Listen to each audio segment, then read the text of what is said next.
So, astronomers just measured the water inside 3I Atlas. And the water came back wrong. Wildly, off the charts wrong. The kind of wrong that suggests this thing was not built anywhere near our solar system, and possibly not even at the same time in cosmic history. A paper landed in Nature Astronomy that pulled apart the comet's water chemistry molecule by molecule. And here's the headline. The water in 3I Atlas has a deuterium to hydrogen ratio at least 30 times higher than Earth's oceans. In the conservative scenario, more than 40 times higher. And more than 20 to 30 times higher than typical solar system cometary water. Now, before we get into why that breaks people, let's talk about what DH actually means. Hydrogen comes in two forms. Regular hydrogen has one proton. Deuterium has one proton and one neutron, making it twice as heavy. Deuterium can substitute into water, producing HDO instead of H2O. The DH ratio is just the count of deuterium atoms divided by regular hydrogen atoms. And that ratio is one of the most useful fingerprints in astrochemistry, because it gets set by the temperature where the water originally formed. Here's why. At very cold temperatures, below about 30 Kelvin, a chain of reactions in interstellar gas runs preferentially in one direction, ending with atomic deuterium getting locked into water ice on dust grains. The colder the environment, the more efficient the enrichment. Cold gas builds heavy water. Warm gas does not. So the DH ratio is basically a thermometer for the conditions where the water was originally cooked. For Earth's oceans, the DH ratio sits at about 1.56 times 10 to the minus 4. Solar system comets cluster between 1 and 3 times Earth's value. 3I Atlas sits at greater than 6.6 times 10 to the minus 3 in the conservative scenario.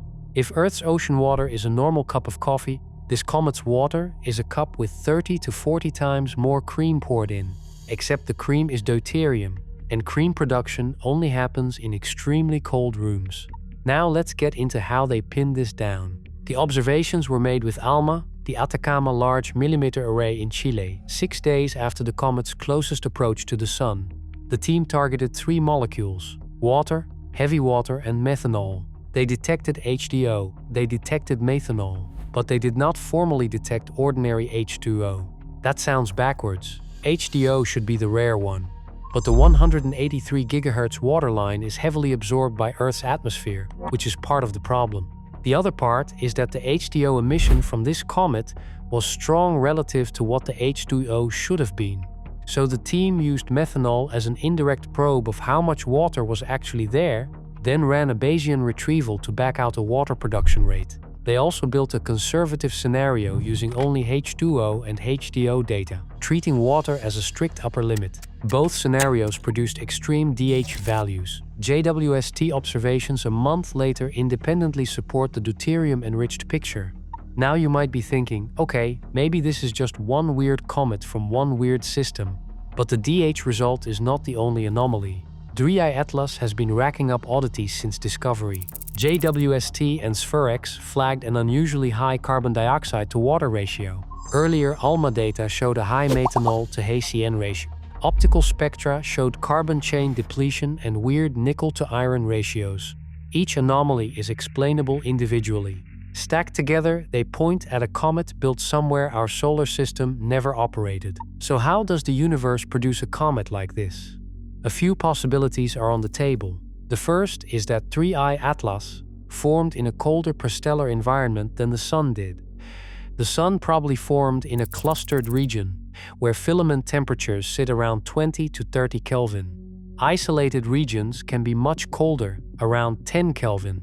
Because deuterium fractionation is exponentially sensitive to temperature, even a small drop produces dramatically different DH. The second is that 3I Atlas formed in the same kind of system as the Sun, but much farther out in its parent disk. Outer disk formation produces colder water and naturally fits with the comet's CO2-rich chemistry. The anomaly stack. The third is that 3I Atlas got ejected from its parent system early, before warm disk processing could erase the deuterium signature. Outer disk formation pairs naturally with early ejection, and early ejection preserves cold chemistry like a time capsule. The fourth is the inverse. Maybe Atlas isn't the weird one.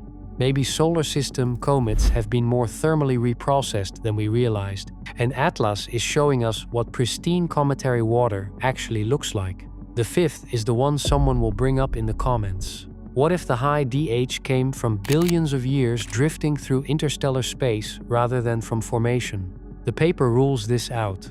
Bulk interstellar DH is too low, and cosmic ray spallation affects only surface layers, not the bulk volatile reservoir we're sampling. Now, here's the part that should sit with you. This is one of the first direct chemical samples we have ever taken from a planetary system other than our own. The comet's estimated age is 3 to 11 billion years. The upper end is older than the Sun, older than Earth, older than every chemical record we've ever held in our hands. If that age is right, this comet's water was locked into ice when the galaxy was still building its main stellar populations with lower metal content around stars that no longer exist. It's potentially chemistry from another time in cosmic history, hand-delivered to us by a random hyperbolic flyby that will never happen again. The implications run deep. If cometary chemistry varies this widely, so does the water budget of exoplanets. The oceans of other worlds may not look anything like Earth's oceans isotopically. Heavy water is slightly toxic to terrestrial biology at high concentrations, so worlds with deuterium-rich oceans would be unusual environments for life as we know it. Whether biology could still emerge in that kind of chemistry is a genuinely open question. Atlas itself isn't a candidate for Earth's water source. Its DH is far too high. Whatever delivered Earth's oceans came from a much less deuterated reservoir, closer to the carbonaceous chondrite range. The sample size of interstellar comets with detailed chemistry is 2. Borisov and Atlas. That's it. But the Vera C. Rubin Observatory just started science operations and is expected to detect many more interstellar objects over the coming decade. Within 5 to 10 years, we should have a real chemical census, which means we can finally ask statistical questions about how diverse cometary water actually is. So what do you think?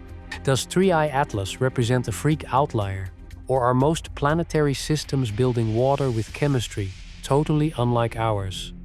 Drop your theory in the comments and let me know which camp you're in. And if you want more breakdowns like this, smash that like button and we'll keep digging.